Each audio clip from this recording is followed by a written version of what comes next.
केंद्रीय जनजातीय मामलों के मंत्रालय के तहत tribal cooperative marketing development federation of India limited ट्राइफ्ट 21 सितंबर से उत्तर पूर्व क्षेत्र के लिए जनजातीय उत्पादों को बढ़ावा देने PTPNR 2.0 योजना के चरण 2 की शुरुआत करेगा 10 नवंबर तक। इस चरण में ट्राइफेड, उत्तर पूर्वी हस्तशिल्प और हथकरघा विकास निगम NEHDC, केंद्रीय डोनर मंत्रालय और राज्य प्रशासन की टीमों के साथ 29 जिले एक बार फिर आदिवासियों तक पहुंचने के लिए उत्तर पूर्व क्षेत्र की यात्रा करेंगे। कारीगर न केवल देश बल्कि दुनिया भर में अपनी सांस्कृतिक समृद्धि और विरासत का प्रदर्शन करते हैं।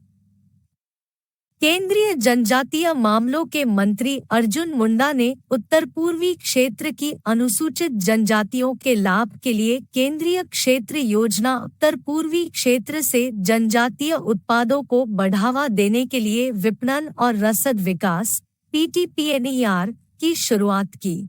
18 अप्रैल को मणिपुर में यह योजना उसी दिन ट्राइफेड द्वारा शुरू की गई थी, जिसका उद्देश्य प्रौद्योगिकी के माध्यम से अपनी उत्पादन क्षमता में वृद्धि करके और प्रभावी विपणन और आकर्षक के माध्यम से अपने उत्पादों को बाजारों तक पहुंच प्रदान करके आदिवासी कारीगरों के लिए आजीविका के अवसरों को मजबूत करना और बढ़ावा देना था। पैकेजिंग योजना के पहले चरण PTPNR 1.0 में 8 राज्यों को कवर किया गया और राज्य प्रशासन के निकट सहयोग से ट्राइफेड और NEHDC की टीमों द्वारा 38 जिलों का दौरा किया गया। इन टीमों ने अप्रैल से मई 2023 में 64 जनजातीय कारीगर पैनल मेलों TEM का आयोजन किया। इस पहल के साथ ट्राइफेड 44 जनजातियों के 2526 कारीगरों तक पहुंचा। उनमें से 1056 को पैनल में शामिल किया और प्रशिक्षण कैप्सूल के लिए 1465 की पहचान की। प्रभावशाली 3115 उत्पाद खरीदे गए, जिनमें कपड़ा, वन उपज, बांस की वस्तुएं, आभूषण, मिट्टी के बर्तन, पेंटिंग और बहुत कुछ शामिल थे।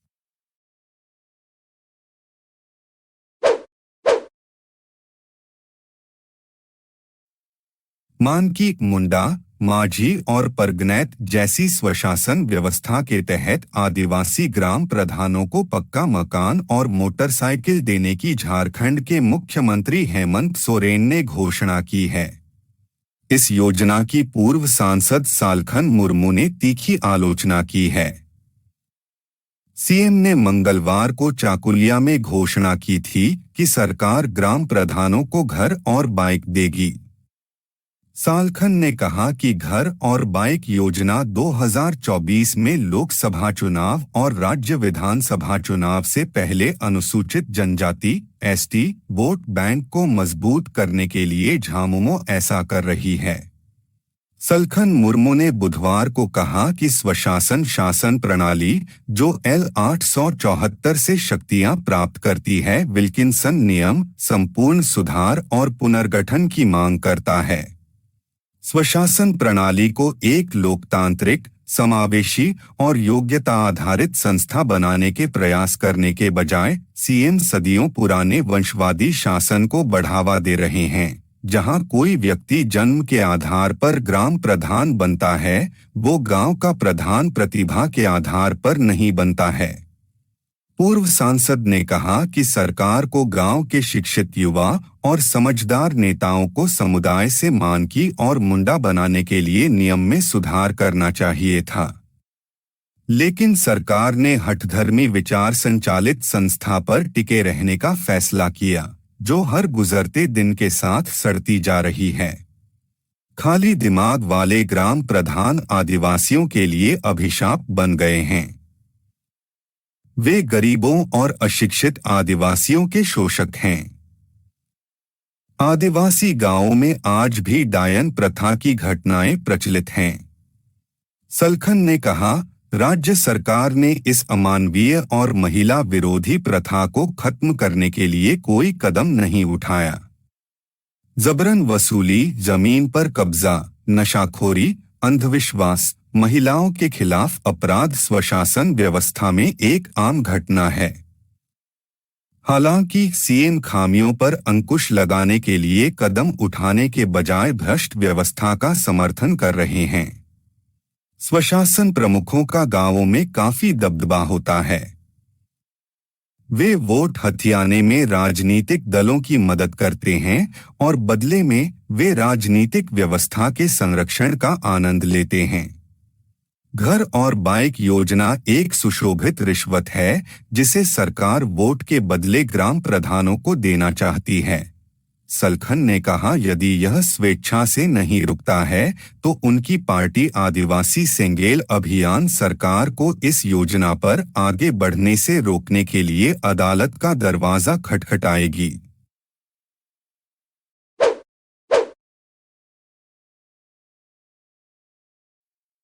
वन विभाग के एक अधिकारी को 2 वन चौकीदारों के एटीएम कार्ड का उपयोग करके उनके बैंक खातों से नकदी पैसे निकालने का दोषी पाए जाने के बाद सेवा से निलंबित कर दिया गया है।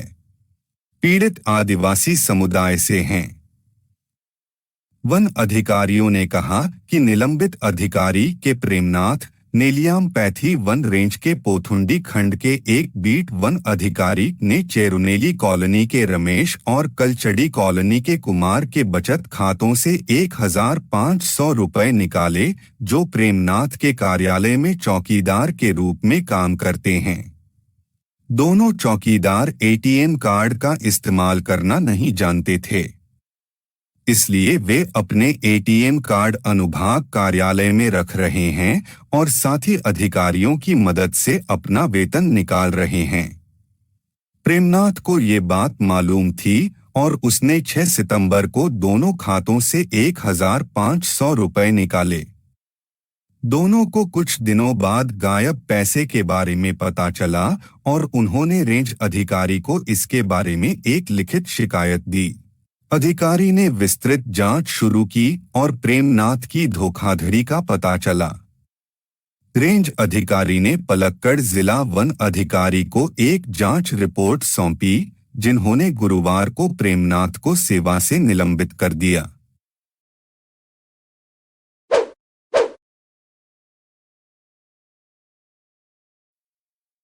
प्रधानमंत्री नरेंद्र मोदी ने आज महत्वपूर्ण विधानसभा चुनावों से पहले तेलंगाना में 13,500 करोड़ रुपए से अधिक की कई विकासात्मक परियोजनाओं की आधारशिला रखी। सभा को संबोधित करते हुए पीएम मोदी ने राज्य में राष्ट्रीय हल्दी बोर्ड और एक केंद्रीय जनजातीय विश्वविद्यालय की स्थापना की भी घोषणा की। पीएम मोदी ने कहा कि तेलंगाना के मुलुगु जिले में 900 करोड़ रुपए की लागत से केंद्रीय जनजातीय विश्वविद्यालय की स्थापना की जाएगी और इस विश्वविद्यालय का नाम समक्का सरका केंद्रीय जनजातीय विश्वविद्यालय होगा।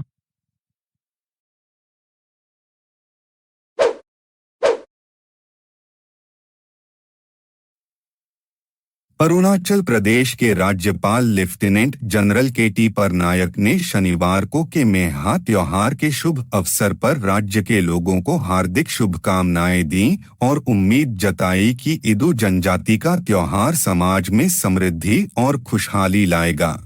राज्यपाल ने अपने उत्सव संदेश में कहा कि कृषि ने अनगिनत पीढ़ियों से राज्य की आजीविका की आधारशिला के रूप में काम किया है। नतीजतन हमारे त्योहार हमेशा कृषि प्रथाओं के साथ जटिल रूप से जुड़े हुए हैं। यह जरूरी है कि हम अपनी विरासत को अटूट गर्व के साथ अपनाएं और बढ़ावा दें। हमारा इतिहास और रीति रिवाज हमारे पूर्वजों के लचीलेपन और बुद्धिमत्ता का प्रमाण हैं, और यह सुनिश्चित करना हमारा कर्तव्य है कि वे हमारे आधुनिक समाज में फलते फूलते रहें। साथ मिलकर हम अपनी सांस्कृतिक पहचान के साथ एक मजबूत बंधन बना सकते हैं, जिससे अरुणाचल प्रदेश के लोगों के रूप में हम कौन हैं, इसके सार को मजबूत किया जा सकता है। राज्यपाल ने अपने संदेश में कहा, इस पवित्र दिन पर मैं अपने इदू समुदाय के साथ अपेह मिली और अपेह गोंलो की प्रार्थना में शामिल होकर हम में से प्रत्येक के लिए उनका आशीर्वाद मांगता हूँ।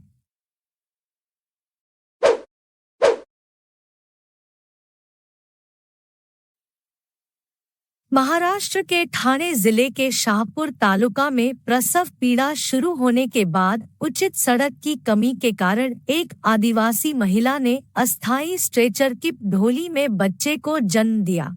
रविवार को महिला को ढोली में ले जाने का एक वीडियो सोशल मीडिया पर वायरल हो गया है।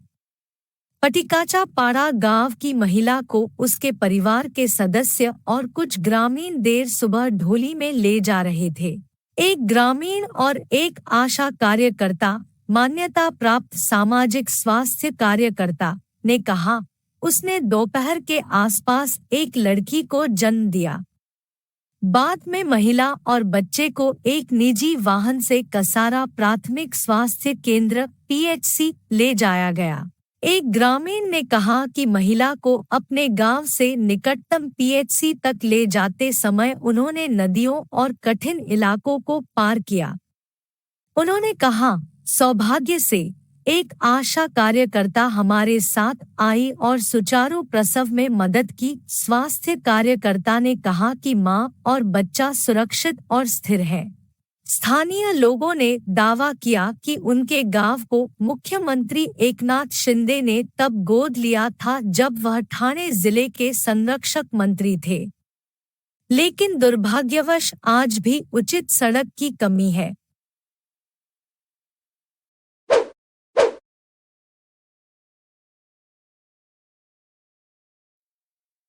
ग्रेटर टिप्रालैंड या आदिवासियों के लिए एक अलग राज्य की मांग कर रही विपक्षी टिप्रा मोथा पार्टी (TMP) द्वारा बुलाए गए 12 घंटे के बंद के कारण शनिवार को त्रिपुरा के आदिवासी इलाकों में सामान्य जनजीवन बुरी तरह प्रभावित हुआ। पुलिस अधिकारियों ने कहा कि 2 छोटी घटनाओं को छोड़कर त्रिपुरा जनजातीय क्षेत्र स्वायत्त जिला परिषद (TTADC) क्षेत्रों में बंद शांतिपूर्ण रहा, जिसका त्रिपुरा के 10,491 वर्ग किमी क्षेत्र के 2/3 से अधिक क्षेत्र पर अधिकार क्षेत्र है और 12,16,000 से अधिक लोग रहते हैं, जिनमें से लगभग 84% आदिवासी हैं। पश्चिमी त्रिपुरा जिले में एक छोटे देशी बम में विस्फोट किया गया और एक वाहन पर पथराव किया गया, जिससे कार आंशिक रूप से क्षतिग्रस्त हो गई। हालांकि 2 अलग-अलग घटनाओं में कोई हताहत नहीं हुआ। सुबह से शाम तक बंद के कारण सरकारी कार्यालय, बैंक, दुकानें, बाजार और व्यापारिक प्रतिष्ठान सहित शैक्षणिक और वित्तीय संस्थान बंद रहे, जबकि सुरक्षा बलों को छोड़कर सभी प्रकार के वाहन सड़कों से गायब रहे। राज्य को सड़क मार्ग से देश के बाकी हिस्सों से जोड़ने वाले त्रिपुरा की जीवन रेखा राष्ट्रीय राजमार्ग 8 पर वाहनों की आवाजाही और ट्रेन सेवाएं बाधित हो गई, क्योंकि अधिकांश राजमार्ग और रेलवे लाइनें TTADC क्षेत्रों से होकर गुजरती हैं। भाजपा सरकार ने एक परिपत्र जारी कर TTADC क्षेत्रों के सभी कार्यालयों को सामान्य रूप से कार्य करने के लिए कहा और सभी अधिकारियों और कर्मचारियों को कार्यालयों में उपस्थित रहने का निर्देश दिया। विपक्षी TMP नेताओं ने कहा कि पार्टी आदिवासियों के लिए ग्रेटर टिप्रालैंड की अपनी मूल मांग के लिए लड़ना जारी रखेगी, जो उनके अनुसार शिक्षा, स्वास्थ्य और अन्य क्षेत्रों में बुनियादी सुविधाओं से वंचित है। TMP सुप्रीमो प्रद्योत विक्रम माणिक्य देव बर्मन, जो अब राज्य से बाहर हैं, ने पहले कहा था कि शनिवार को TTADC क्षेत्र को बंद करने का आह्वान केंद्र सरकार को स्पष्ट संदेश देने के लिए किया गया था कि स्वदेशी लोगों का धैर्य समाप्त हो रहा है और वे संकट में हैं। उनकी संवैधानिक मांगों और चिंताओं को हल करने की जरूरत है।